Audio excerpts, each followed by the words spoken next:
नमस्कार दोस्तों, स्वागत है आपके अपने YouTube चैनल संस्कृत अड्डा पर। दोस्तों, आज की जो वीडियो में हम करने वाले हैं, आपका संस्कृत का कोई सा भी कॉम्पिटिटिव एग्जाम हो तो आपके सभी एग्जामों के लिए महत्वपूर्ण क्वेश्चन आज की वीडियो में हम यहाँ पर करने वाले हैं। चाहे इसमें आपका UGC नेट का एग्ज़ाम है, TT प्लस भी है, राजस्थान वाला है, यूपी है, स्टेट है, कोई सा भी एग्ज़ाम है संस्कृत का, तो सभी के लिए महत्वपूर्ण क्वेश्चन ये रहने वाले हैं। कल वाली वीडियो अगर आपने नहीं देखी थी तो वो वाली वीडियो आपको इस वीडियो के अंत में मिल जाएगी, तो वहाँ पर जाकर आप देख सकते हैं। तो जल्दी से अपने जो क्वेश्चन है वो देख लेते हैं, जिसमें हमारा पहला क्वेश्चन है। क्वेश्चन आ जाते हैं यहाँ पर, का धू स्थानीय देव है। हमने आपको बतलाया था, आचार्य यास्क ने अपने निरुक्त में बतलाया था कि जो देवता जो है वो 3 भागों में बटे हुए हैं, पृथ्वी, अंतरिक्ष और धू स्थानीय देवता। तो यहाँ पर जो ये धू स्थानीय जो देवता है, स्वर्ग वाले देवता, इनके बारे में यहाँ पर पूछा गया है। तो वायु, इंद्र है, सूर्य या फिर रुद्र है, कौन सा है? और इसको आसानी से आप याद रख सकते हैं। जैसे सूरज है सबसे ऊपर आकाश में चमकता है, आकाश से ऊपर मतलब स्वर्ग में। बीच में जो है आपके मौसम संबंधी घटनाएं होती हैं, वर्षा की, हवा की, तो इंद्र देवता करते हैं ये वर्षा, तो इंद्र जो है ये अंतरिक्ष के देवता हो गए। आग आप पृथ्वी पर जलाते हैं तो अग्नि पृथ्वी स्थानीय देवता हो गए। तो इसी प्रकार से जो है यहाँ पर सूर्य जो है, सूर्य विष्णु, तो ये सारे सावित्री, ये सारे जादू स्थानीय देवता हैं। इंद्र रुद्र ये अंतरिक्ष स्थानीय हो गए, और साथ में वायु, और इसके अलावा जो है आपकी ये अग्नि, ये पृथ्वी स्थानीय देवता हो गए। इसके बाद है दस्तरी इति शब्देन उच्यते। ऋग्वेद है, सामवेद है, यजुर्वेद या फिर अथर्ववेद है। तो 10 तरह के नाम से जाने जाते हैं। अब कौन सा है इसे भी आप आसानी से याद रख लोगे, क्योंकि अगर आप नियमित रूप से वीडियो देख रहे हैं तो सारे के सारे क्वेश्चन आपको आसानी से याद भी हो जाएंगे। तो ऋग्वेद जो है, ऋग्वेद को कहा जाता है क्योंकि ऋग्वेद क्या है, 10 मंडलों में है, 1028 इसमें सूक्त है, 10,580 मंत्र है। और ऋग्वेद के ऋत्विक का नाम होता, ये वाला होता है। तो 4 वेद आपके ऋग, यजु, साम और अथर्ववेद। तो ऋग्वेद में 10 मंडल होने के कारण इसे 10 तरह के नाम से जाना जाता है। नेक्स्ट है, निरुक्त अनुसार मुख्य कति देवता है, चतुस्र, तीसरा, पंच या फिर द्वे देवता। तो जैसे कि अभी क्वेश्चन में हमने ऊपर बतलाया ही है आपको, आचार्य यास्क ने अपने निरुक्त में बतलाया था कि देवता 3 भागों में बटे हुए हैं, मतलब 3 प्रकार के हैं, प्रत्येक में 11-11 देवता थे। तो इस प्रकार से यहाँ पर देवता कितने हैं, तो ये 3 हैं, और इनको अलग अलग भागों में बांटा गया है, जैसे पृथ्वी, अंतरिक्ष, धू स्थानीय देवता। और आचार्य यास्क का जो नियुक्त है वो कांडों में है, 3 कांड है, ये भी आप याद रखिएगा। नेक्स्ट है मैत्रायणी संहिता। अभी ऋग्वेदस्य, यजुर्वेदस्य, सामवेदस्य, अथर्ववेदस्य। मैत्रायणी संहिता का संबंध बताना है। अब मैत्रायणी संहिता जो है ये आ जाती है यजुर्वेद में, क्योंकि यजुर्वेद बटा हुआ 2 भागों में, शुक्ल और कृष्ण यजुर्वेद में। तो 4 वेदों के अलग अलग संहिता ब्राह्मण, आरण्यक और उपनिषद है। मैत्रायणी संहिता, तैत्तिरीय संहिता, कट संहिता, कपिष्ठल संहिता, ये कृष्ण यजुर्वेद में है। माध्यदिन संहिता, कर्णव संहिता, ये शुक्ल यजुर्वेद में है। तो इस प्रकार से मैत्रायणी संहिता का संबंध हो जाएगा यजुर्वेद से। कति लक्षणात्मक ब्राह्मण ग्रंथ भवति, 10, 12, पंच या फिर 11। तो कति लक्षणात्मक ब्राह्मण ग्रंथ है, तो कितने प्रकार के हैं, तो ये माने गए हैं 10 प्रकार के। तो सबर स्वामी जो थे उनके अनुसार ब्राह्मण ग्रंथों में 10 प्रकार के जो ब्राह्मण लक्षण वो बतलाए गए हैं। हेतु निर्वचनम, निंदा, प्रशंसा, संशय विधि, प्रक्रिया, पूर्वकल्प है, व्यवधान, कल्पना, उपमानम 10 एते विधि ब्रह्मण तु एतद वे सर्ववेदेषु नियतम विधि लक्षणम। मतलब कौन कौन से हैं? हेतु, निर्वचन, निंदा, प्रशंसा, संशय, विधि, प्रकृति, पूर्वकल्प, व्यवधान, कल्पना, उपमान। तो ऐसे जो है ये 10 बतलाए गए थे। हेतु, निर्वचन, निंदा, प्रशंसा, संशय, विधि, प्रकृति, पूर्वकल्प, व्यवधान कल्पना, उपमान। तो ये 10 होते हैं। नेक्स्ट आ जाता है हमारा विश्वामित्र नदी संवाद। ऋग्वेदस्य दशमंडले, यजुर्वेदस्य पंचमंडले, ऋग्वेदस्य तृतीय मंडले, अथर्ववेदस्य द्वितीय कांडे। क्योंकि अथर्ववेद तो कांडों में है, 20 कांड है इसमें। तो विश्वामित्र नदी संवाद सूक्त के बारे में बतलाना है। विश्वामित्र नदी संवाद सूक्त जो है ये ऋग्वेद के तीसरे मंडल का 33वां सूक्त है। तो ऑप्शन बी वाला इसमें हो जाएगा। इसमें विपाशा और स्तोत्री जो नदियाँ थी, इनसे रास्ता देने के लिए विश्वामित्र प्रार्थना करते हैं। विपाशा व्यास जो नदी है उसको कह देते हैं। स्तोत्री मतलब सतलुज। तो रास्ता पार करना था विश्वामित्र को और इनके साथ जो थे, तो इसलिए जहाँ नदी से प्रार्थना करते हैं कि आप अपना जो जल है उसे नीचे कर ले ताकि हम अपना रास्ता जाओ पार कर ले। नेक्स्ट है आत्मनः तो कामाय सर्वम प्रियम भवति इति समुक्तम। कठोपनिषदि, मुंडक, बृहद या छांदोग्य उपनिषदि। आत्मनः तो कामाय सर्वम प्रियम भवति। तो इसका जो संबंध है ये रहेगा बृहदारण्यक से, बृहदारण्यक उपनिषद से। अब इस वास्य उपनिषद, बृहदारण्यक उपनिषद, ये शुक्ल यजुर्वेद जो उसमें आते हैं। और एक तो एग्जाम में ये भी आया था क्वेश्चन कि सबसे बड़ा उपनिषद कौन सा है, तो यही है। नाम भी देख सकते हैं, बृहद मतलब बड़ा, तो ये बड़ा है बृहदारण्यक उपनिषद। 6 अध्यायों में है ये। इसके बाद है उपनिषद प्रतिपादते। कर्म कांडम, ज्ञान कांडम, यंत्र ज्ञानम या वस्तु ज्ञानम। उपनिषद प्रतिपादते हैं। तो उपनिषद जो है इसका संबंध है ज्ञान कांड से, मतलब ज्ञान कांडम। तो भारतीय दर्शन में 6 आस्तिक दर्शन और 3 नास्तिक दर्शन ये प्रसिद्ध हैं। आस्तिक दर्शनों में मीमांसा दर्शन के 2 भाग हैं, कर्मकांड परक भाग पूर्व मीमांसा और ज्ञान कांड परक भाग उत्तर मीमांसा। तो उपनिषद तथा अद्वैत वेदांत ज्ञान कांड के अंतर्गत स्वीकार किए जाते हैं। नेक्स्ट है वेदस्य पुरुषेतुम स्वीकरोति। वेबर है, विल्सन, मोक्स मूलर है या फिर ये मैक्स मूलर है या जेमिनी। तो वेद का पुरुषेत्व स्वीकार किया गया है। पुरुषे वाक्यम वेद है, इस प्रकार भी कहा जाता है। तो आचार्य जैमिनी जो थे उन्होंने कहा था पुरुषे वाक्यम वेद। तो इस प्रकार से जो है यहाँ पर ये स्वीकार जो करने वाले हैं तो ये जैमिनी हैं, ऑप्शन डी वाले। नेक्स्ट है मैक्स मूलर मत अनुसारम ऋग्वेदस्य कालः वर्तते। सभी जो यहाँ पर हुए हैं विद्वान, इन्होंने अपने अपने अनुसार जो समय है वो बतलाया था। तो मैक्स मूलर ने कितना बतलाया था, तो इन्होंने बतलाया था 1200 ईस्वी पूर्व। तो इंग्लैंड की है sacred books of the east नामक जो ग्रंथ है, इसके अंतर्गत मैक्स मूलर द्वारा संपादित ऋग्वेद की साकल शाखा का प्रकाशन हुआ था। और ये जो ग्रंथ है ये माना गया 1859 ईस्वी का। तो इसमें मैक्स मूलर ने ऋग्वेद का जो रचना काल जो बताया था वो 1200 ईस्वी पूर्व बतलाया था। और ज्योतिष के आधार पर ऋग्वेद काल निर्धारण करने वाले हैं बाल गंगाधर तिलक, जैसे कि हमने इससे पहले वाली वीडियो में भी पढ़ा था। नेक्स्ट है ऋग्वेद संहितायाम अष्टक संख्या अस्ति। अष्टकों की संख्या है 10, 8, 12 या चतुष्षष्टि। तो कितनी है ऋग्वेद में अष्टकों की संख्या? अष्टकों की संख्या 8 है। 4 वेद हो गए आपके, ऋग, यजुः, साम, अथर्ववेद। तो ऋग्वेद का जो विभाजन है वो मंडल क्रम और अष्टक क्रम में हुआ है, मतलब 2 प्रकार से हुआ है, अष्टक मंडल क्रम में और अष्टक क्रम में।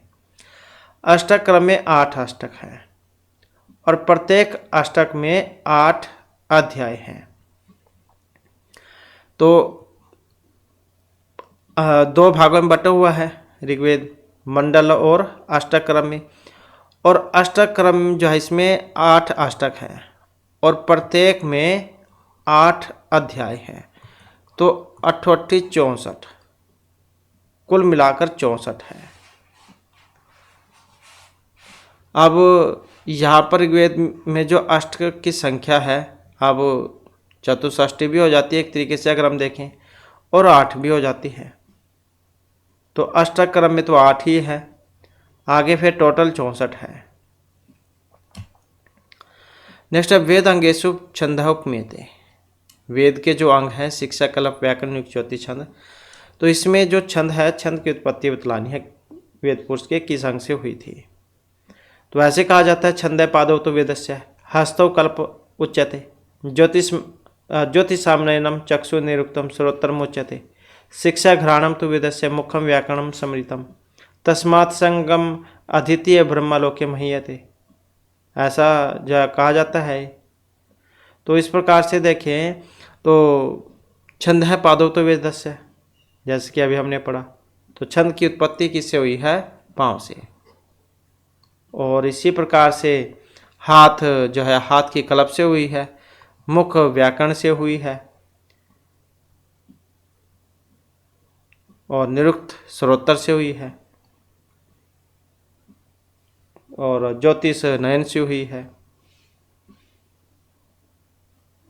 शिक्षा घ्राण से हुई है।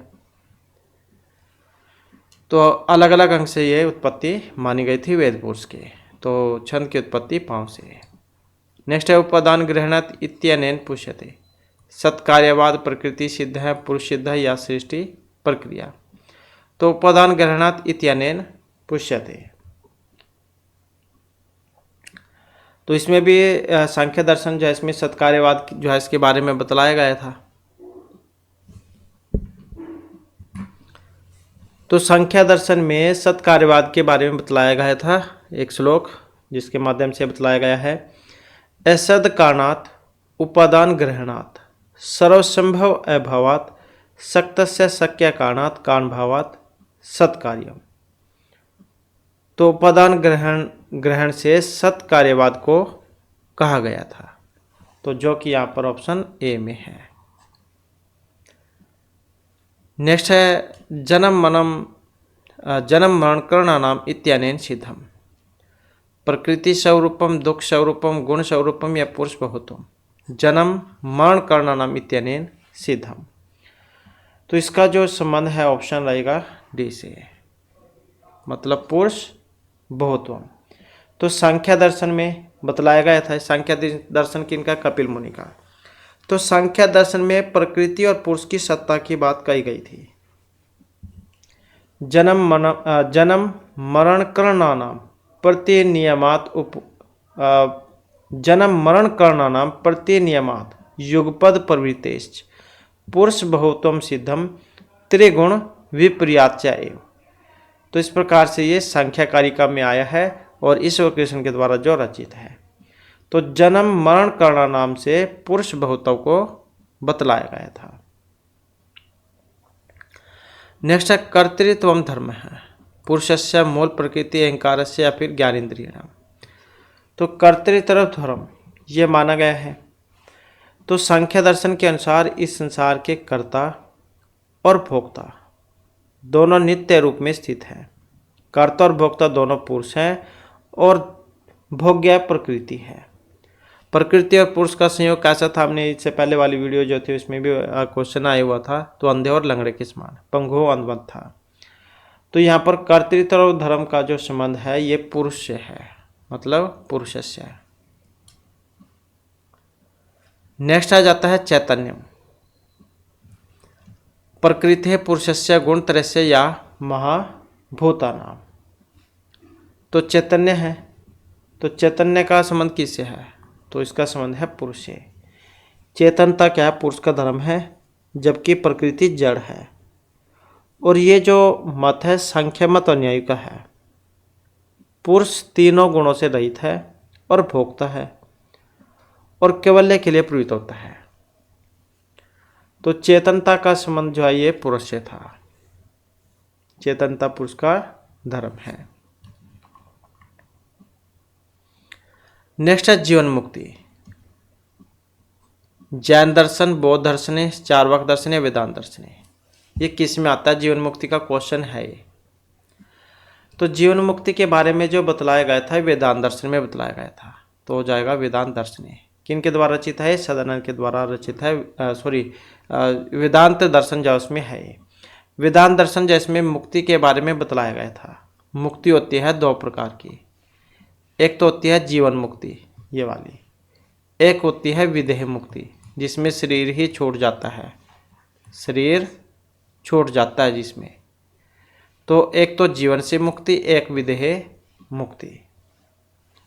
तो जीवन मुक्त ये तो जीवन मुक्ति है, इसमें शरीर रहते हुए भी जीव मुक्त हो जाता है। और विदेह मुक्ति में शरीर के साथ जब ज्ञानी की मुक्ति होती है तो वह विदेह मुक्ति कहलाती है। तो वेदांत दर्शन जो उसमें इसके बारे में बतलाया गया था। नेक्स्ट है वायुव्यान वायु वर्तते हृदय कंठ देशे नाभिमंडले या सर्व शरीर व्यान वायु। तो पहले भी आया था वायु का क्वेश्चन। वायु कितनी होती है? वायु होती है 5, मतलब 5 वायु है होती है, प्राण, अपान, व्यान, उदान, समान ये वाली। तो यहाँ पर जो इसमें माना गया था व्यान वायु, तो इसका संबंध था सर्व शरीर का।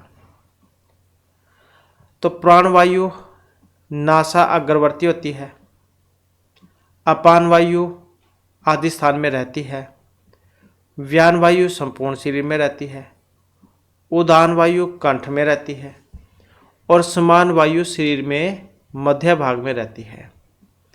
तो मतलब प्राण वायु नासा हमारी जो नाक है उसके अग्र भाग पर, अपान वायु आदि स्थानों में रहती है, व्यान वायु संपूर्ण शरीर में, उदान वायु कंठ में और समान वायु शरीर के मध्य में रहती है। तो इस प्रकार से जो है यहाँ पर व्यान वायु संपूर्ण शरीर में रहती है। वायु 5 होती है, प्राण, अपान, व्यान, उदान, समान। वेदांत दर्शन जैस्मिन के बारे में बतलाया गया था। नेक्स्ट है वेदांत सारस्य कर्ता अस्ति। ईश्वर कृष्ण है, सदानंद है, सुरेश्वराचार्य या फिर शंकराचार्य है। वेदांत सार ये है आचार्य सदानंद का वेदांत सार। तो इसमें कौन सा हो जाएगा? बी वाला, यही है इसके कर्ता आचार्य सदानंद, क्योंकि ईश्वर कृष्ण की तो सांख्या कारिका है और निष्काम्य सिद्धि इसके है सुरेश आचार्य और ब्रह्मसूत्र पर अद्वैत वेदांत इसके थे शंकर। अगला क्वेश्चन आ जाता है अनुबंध का।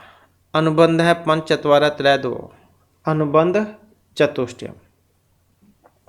4 होते हैं, अधिकार विषय संबंध प्रयोजन। प्रत्यक्ष ज्ञानम अस्ति, योगार्थ सन्निकर्षम, इंद्रियार्थ सन्निकर्षम, पदार्थ सन्निकर्षम या तत्वार्थ सन्निकर्षम। प्रत्यक्ष ज्ञानम अस्ति, प्रत्यक्ष ज्ञान क्या है? तो न्याय मत के अनुसार प्रमाण जो थे वो कितने थे? हमने 4 पढ़े थे। तो इंद्रियार्थ सन्निकर्षजन्य ज्ञानम प्रत्यक्षम। तो क्या था? इंद्रियार्थ सन्निकर्षम प्रत्यक्षम, इंद्रियार्थ सन्निकर्षजन्य ज्ञानम प्रत्यक्षम। नेक्स्ट है और सन्निकर्ष हमने पढ़ा था 6 प्रकार का। तंतु पट अस्ति, तंतु और पट इनका आपस में संबंध होता है। कारण का क्वेश्चन है, कारण 3 है, स्माई स्माई और निमित्त कारण। तो तंतु और पट का जो आपस में संबंध है वो किस प्रकार का है? तो तंतु का पट के साथ होता है समाई संबंध, ये वाला।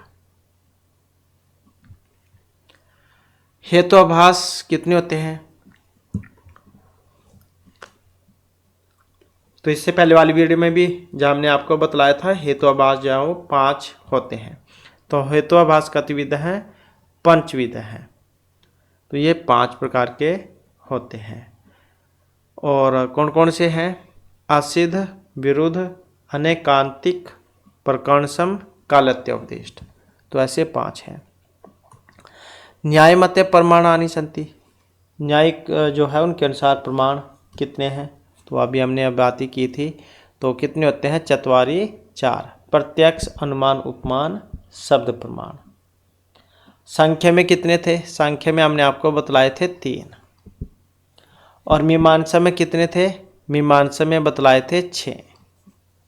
तो इसमें उलझ भी जाते हैं। तो न्यायिकों के अनुसार 4, संख्या के अनुसार 3 और मीमांसा के अनुसार 6। इसके बाद है कत, कत्वतु, प्रत्यय संज्ञा। कत और कत्वतु कौन सी संज्ञा होती है इनकी, कत, कत्वतु, निष्ठा। ये वाला सूत्र है जो निष्ठा संज्ञा करता है। और निष्ठा संज्ञक भूतकाल अर्थ में प्रयोग में आते हैं। हासित है, हासितवान, कृत है, कृतवान, इस प्रकार से। इद्युद्वय द्विवचनम प्रगृहम, ऐसे आता है सूत्र ये, इद्युद्वय द्विवचनम प्रगृहम। तो दीर्घ इकारांत द्विवचन, उकारांत द्विवचन और एकारांत द्विवचन, इनकी होती है परगृह संज्ञा। क्या होगी, परगृह संज्ञा। तो हरि एतौ, विष्णु इमौ, गंगेमु, ये सारे इसी के उदाहरण हैं। 2 सूत्र एक साथ में लगते हैं, इद्युद्वय द्विवचन प्रगृहम और प्लुत प्रक्रिया चिन्हितम, जिसके द्वारा प्रकृति भाव होता है। तो 2 सूत्र आते हैं। इद्युद्वय द्विवचनम जो है ये क्या करेगा, प्रगृह संज्ञा। नेक्स्ट है इचुएशनम किम स्थानम, दंत है, तालु, मूर्धा या ओष्ठ। इचुएशनम, ई और ये च्वर्ग, यह और ये वाला सा, 21 वाला भी क्या देते हैं, सलगम वाला भी क्या देते हैं। तो इचुएशनम तालु, तो इनका उच्चारण किससे होगा, तालु से। जैसे लिरितुलसा नाम दंता होता है, ऋतुर्सा नाम मूर्धा होता है, उपपद्यमान नाम औष्ठव होता है। नेक्स्ट आ जाता है पदम। योग्यता, आकांक्षा, आसक्ति युक्तम, समास युक्तम, सुप्तिगंतम या संधि युक्तम। अब जो है पद है, तो पद की बात करें कौन सा होगा, सुप्तिगंतम पदम। सुबंत और तिगंत उनकी होती है पद संज्ञा। और कितने होते हैं ये भी एग्जाम में आता है, तो इनकी संख्या 21 होती है। सुबंत 21 होते हैं और जो तिगंत हैं, तिगंत जो होते हैं ये 18 होते हैं। 9 जिसमें प्रश्न पद और 9 आत्मनेपद। जो ये प्रश्न पद वाली जो है, पढ़ती पढ़ता पठंती, ये वाली, और ये आत्मनेपद वाली जैसे लब धातु है, लबते लबेत लबंते वाली। तो 9 प्रश्न पद और 9 ही आत्मनेपद। तो इस प्रकार से 18 होते हैं। और सुअवजस वाले ये 21 होते हैं, इनको क्या देते हैं, सुबंत। नेक्स्ट है सह, साकम, सार्धम, स्मम। एक ये सूत्र आता है, कौन सा, सहयुक्त अप्रधाने, ये वाला जो तृतीय भक्ति में लगता है। सह, साकम, सार्धम, स्मम कोई सा भी हो, इनके योग में तृतीय जो विभक्ति है उसका प्रयोग किया जाता है। तो तृतीय विभक्ति मतलब करणकारक। पुत्रेण सह पिता आगत है, तो ऐसे। इसके बाद है एक काल प्रत्यय है, घी, नदी, उपदा या अपृक्त। कौन सा होता है, अपृक्त काल। तो सूत्र आता है इसका, अपृक्त काल प्रत्यय है ये वाला।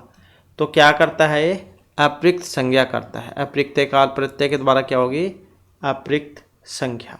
शेषो घै सखी के द्वारा जैसे घी संज्ञा होती है, तो हलो हलो अंत्यातु पूर्व उपदा के द्वारा उपदा संज्ञा होती है।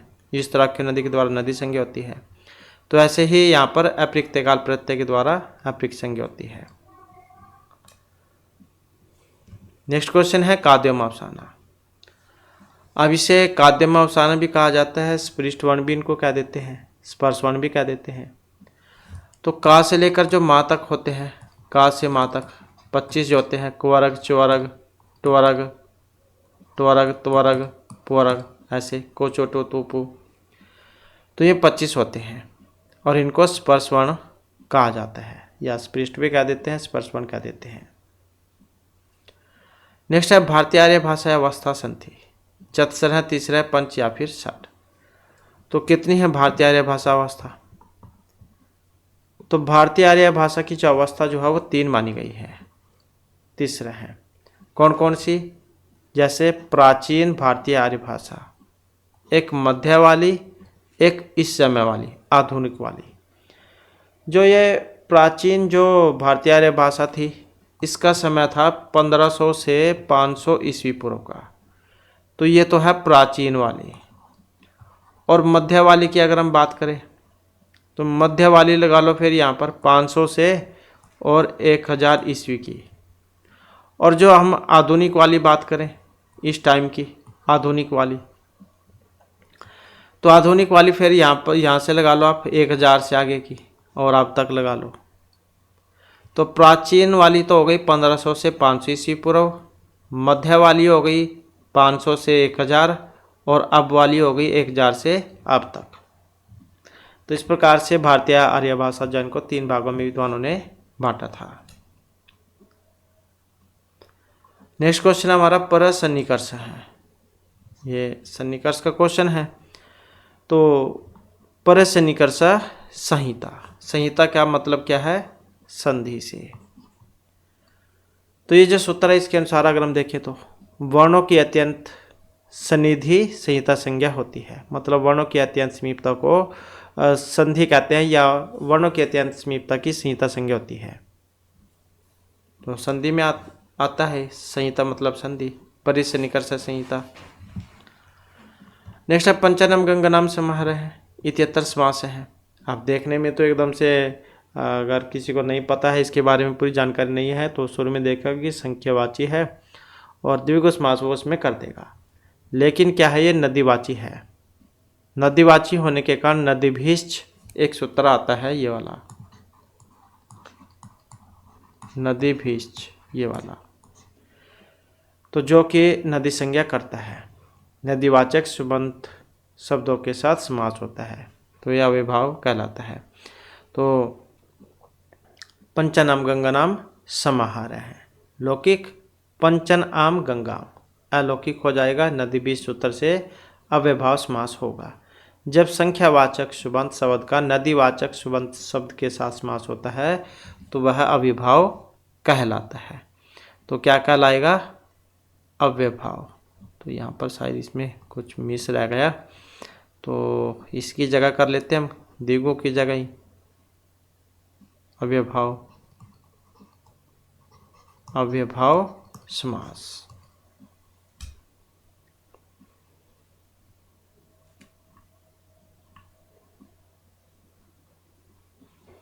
इसके बाद है मूर्धन्येषु अंतर्भवति य स ल ह, मूर्धन्य।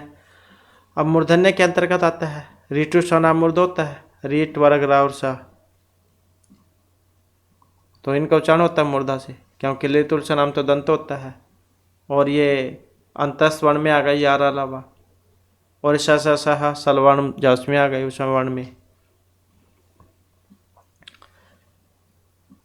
नेक्स्ट है उपयुक्ताम तालिकाम चिनुत। अब इनका क्या है, यहाँ पर मिलान करना है। जिसका भी पहले पता उसी का एक बार मिलान करके देख ले और फिर इसमें भी देख ले अगर सही है या नहीं है। अप्रिक्त वाला ही लगा लो, जैसे कि भी आया था अप्रिक्त एकाल प्रत्यय वाला, एक का 3 कौन से में है, एक का 3 यहाँ पर है, तो मतलब यही सही आंसर हमारा हो जाएगा। फिर तो और भी देखने की जरूरत नहीं है, अगर आपको पूरा पक्का पता है कि यही है। तो टाइम बचाने के लिए आप एक बार में क्लिक जाइए, मतलब कर सकते हैं, और नहीं तो फिर और भी देख सकते हैं मिलान करके। आदेश गुण है, जैसे आदेश गुण से गुण संज्ञा होती है, आदेश से वृद्धि होती है, और एक इगायन से संप्रसारण होता है, तो ऐसे होता है इनका मिलान। इसके बाद है पुष्पेभ्य से प्रियति तर्केन सूत्रेण विभक्ति कर्तृकर्मणो चतुर्थी संप्रदान या पदान सप्रिहेर इप्सित है। तो पुष्पेभ्य से प्रियति ये वाला सूत्र है। स्प्रिय धातु जो होती है इसके योग में चाहा गया पदार्थ संप्रदान संज्ञक होता है, और चतुर्थी संप्रदान के द्वारा चतुर्थी विभक्ति होती है। तो ये जो है आपका सप्रिहेर इप्सित ये वाला सूत्र है, और ये उदाहरण हो गया। तो स्प्रिय मतलब जो किसी की चाह करता है। नेक्स्ट है हरिश्चरितस्य रचितास्ति। अब महर्षि बाणभट्ट है श्रीहर्ष दंडी या हर्षदेव। कौन है हरिश्चरित के रचिता? तो हर्षचरित के जो रचिता है ये महर्षि बाणभट्ट है, क्योंकि इनके दरबारी कवि थे राजा हर्षवर्धन के, तो इनके जीवन चरित्र के ऊपर लिखा था इन्होंने हर्षचरित में। तो महर्षि बाणभट्ट इनके दरबारी कवि थे, क्योंकि श्री हर्ष ये इन्होंने तो नैषध चरित्र लिखा था। नेक्स्ट है वरम विरोधापि समम आत्मा भी। इतिहास्ति शिशुपालवध है किरातर्जनीय या बुच्चरिते नैषध चरिते वरम विरोधापि समम आत्मा भी। तो वरम विरोधापि समम महात्मा भी, महात्मा लोग जो होते हैं उनके साथ लड़ाई झगड़ा भी अच्छा होता है, वहाँ से भी कुछ ना कुछ जा सीखने को मिलता है। तो ये सूक्ति है एग्जाम की दृष्टि से महत्वपूर्ण भी है। किरातर्जनियम जो उसमें से ली गई है प्रथम सर्ग में से, 8वां श्लोक है, कोई पढ़ना चाहते हैं तो पढ़ सकते हैं। नेक्स्ट है अर्थो ही करने प्रक्रिया इति वाक्यस्य कर्ता वर्तते। कालिदास श्रीहर्ष माघ या 12वीं। तो लड़की जो होती है वो निश्चय ही परायधन होती है, और आज इसको इसके वास्तविक रियल स्वामी के पास पहुंचाकर मेरी अंतरात्मा तृप्त हो गई है, या मेरे ऊपर जो बोझभार था वो कम हो गया है। तो इस प्रकार का श्लोक आता है ये अभिज्ञान शकुंतला में।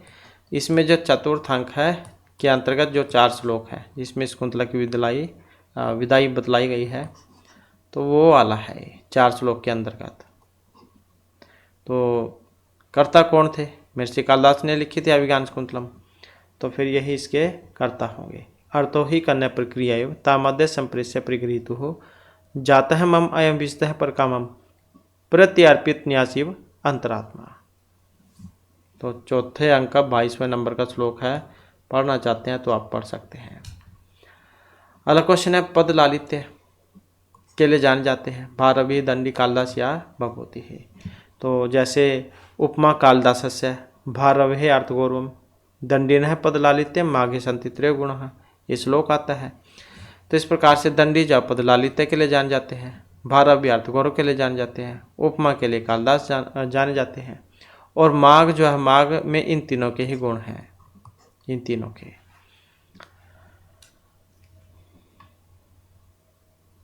इसके बाद है प्रतीयमान अर्थस्य प्रतिपादिका शक्ति भवति व्यंजनाभिधा लक्षणा तात्पर्य है। तो शक्ति जहाँ 3 प्रकार की होती है, अभिधा लक्षणा व्यंजना। तो अभिधा शक्ति साक्षात संकेतित अर्थ का बोध कराती है। तो क्या है, अभिधा जो शक्ति है वो साक्षात संकेतित अर्थ का बोध कराती है, और जब अभिधा अर्थ छोड़ देती है तो वहाँ पर लक्षणा शक्ति के द्वारा अर्थ निकलता है, तथा प्रतीयमान अर्थ का प्रतिपादन व्यंजना शक्ति से होता है। तो प्रतीयमान का जो है वो व्यंजन शक्ति के द्वारा होगा। तो इस प्रकार से जो है ये ऑप्शन रहेगा ए वाला। तो प्रतीयमान अर्थ के प्रतिपादक शक्ति जो है वो व्यंजना है। नेक्स्ट है शांत रस से स्थायी भाव है वर्तते। शोक है, समय है, उत्साह या फिर भयम। 9 रस होते हैं, सबसे लास्ट का है शांत रस। तो इसका स्थायी भाव कौन सा है? तो सम होता है इसका स्थायी भाव, समय है। जैसे करुण का शोक होता है, वीर का उत्साह होता है, और भयानक का भय होता है। नेक्स्ट क्वेश्चन आ जाता है सुंदरानंद महाकाव्य से रचिता। शंकराचार्य, कालिदास, अशोकघोष या हर्षदेव। कौन है सुंदरानंद महाकाव्य के? अब महर्षि जो अशोकघोष है उन्होंने 3 काव्य लिखे थे, बुद्धचरित, सुंदरानंद और सारिपुत्र प्रकरण। तो इस प्रकार से देखिए तो सुंदरानंद महाकाव्य जो है किनके द्वारा रचित है? श्री अशोकघोष के द्वारा। नेक्स्ट क्वेश्चन है डिम इति रूप के अंक भवन्ति। तो रूपक जो है, रूपक के कितने भेद होते हैं? 10 रूपक के होते हैं 10 भेद। नाटक, प्रकरण, भाण, वयोग, समकार, डिम, इहमृग, अंक, विति, प्रहसन, ऐसे 10 हैं। तो इसी में आ जाता है ये वाला। ये सारे भी हमने पहले कराए थे, पुरानी वाली वीडियो में आपको मिल जाएंगे। अगर आप पढ़ना चाहते हैं तो इन्हें पढ़ सकते हैं। 10 हैं, तो ये सारे अलग अलग हमने कराए थे। तो डिम जो है इसमें अंक होते हैं, तो इसमें 4 होंगे, तो डिम में होंगे 4। जैसे कि त्रिपुरदहा इसका उदाहरण है, त्रिपुरदहा। नेक्स्ट है प्रकरणस्य उदाहरणं भवति मुद्राराक्षसं मालविकाग्निमित्रं मृच्छकटिकं यवेणी संहारम। तो रूपक का दूसरा भेद होता है प्रकरण भी, और प्रकरण जो होता है उसमें 10 अंक होते हैं, जो कि मृच्छकटिकम में है। महर्षि सुदाक के द्वारा रचित है। नेक्स्ट आ जाता है क्वेश्चन हमारा कादम्बरी से। कादम्बरी अस्ति आख्यायिका परिकथा कथा कथानिका। तो महर्षि बाणभट्ट के द्वारा रचित है और 2 भागों में बटी हुई है, पूर्वार्ध उत्तरार्ध में, क्योंकि बीच में इनकी मृत्यु हो जाती है तो इनके पुत्र जो थे पुलिन भट्ट वो इनका पूरा करते हैं। तो कादम्बरी किसका उदाहरण है? तो ये एक कथा का उदाहरण है। नेक्स्ट है श्रुतिर इव स्मृति अनुगच्छत। ये भी वेरी वेरी इंपॉर्टेंट है, बहुत आती है एग्जाम में। तो ये कहाँ से ली गई है? तो ये आ जाती है रघुवंश महाकाव्य में। तो रघुवंश महाकाव्य का जो द्वितीय सर्ग है, द्वितीय सर्ग में दूसरे नंबर का ही श्लोक है जिसमें से लिया गया है। इसमें जो कवि है उन्होंने सुदक्षिणा को स्मृति की भांति बतलाया था। नेक्स्ट क्वेश्चन है वाल्मीकि रामायण प्रधान रस अस्ति। कौन सा रस है इसमें? तो इसकी तो उत्पत्ति ही करुण रस से हुई थी, जहाँ पर एक शिकारी क्रोच जो पक्षी का जोड़ा था उसमें से एक को मार देते हैं। तो इस प्रकार से इसकी तो उत्पत्ति करुण रस जो है इससे मानी गई है। माँ निषाद प्रतिष्ठाम त्वम गम है शाश्वती समाह यत क्रोच मिथुनादेकम अवधि कामोहितम। ये वाला श्लोक था इसमें, तो करुण रस हो जाएगा। और महर्षि वाल्मीकि को आदि कवि और इनके रामायण को आदि काव्य माना गया है। अनुष्टुप छंद में है। इसके बाद है हनुमान अब्धिम तरत दुष्कर्म किम आत्मानम इति वाक्यम कस्य अलंकारस्य उदाहरणम उपमा दीपक दृष्टांत्या अर्थांतन्यास अलंकार। तो इसमें अलंकार बताना है। तो यहाँ पर जो है इसमें महात्माओं के सज्जनों के उत्साह की वृद्धि के लिए हनुमान का दृष्टांत दिखाया गया है। यहाँ पर महात्माओं के सज्जनों के उत्साह की वृद्धि के लिए हनुमान का दृष्टांत दिया गया है। जिस प्रकार हनुमान समुद्र को पार कर गए थे, उसी प्रकार महात्माओं के लिए कुछ भी दुष्कर नहीं होता है। तो इस प्रकार से जो यहाँ पर दृष्टांत जो अलंकार है ये आया है। और यही हमारे आज की क्लास और महत्वपूर्ण क्वेश्चन थे। नेक्स्ट वीडियो की इसमें आपके लिए नए जो महत्वपूर्ण क्वेश्चन हम लेकर आएंगे। और हमारे साथ अंत बनाने के लिए धन्यवाद।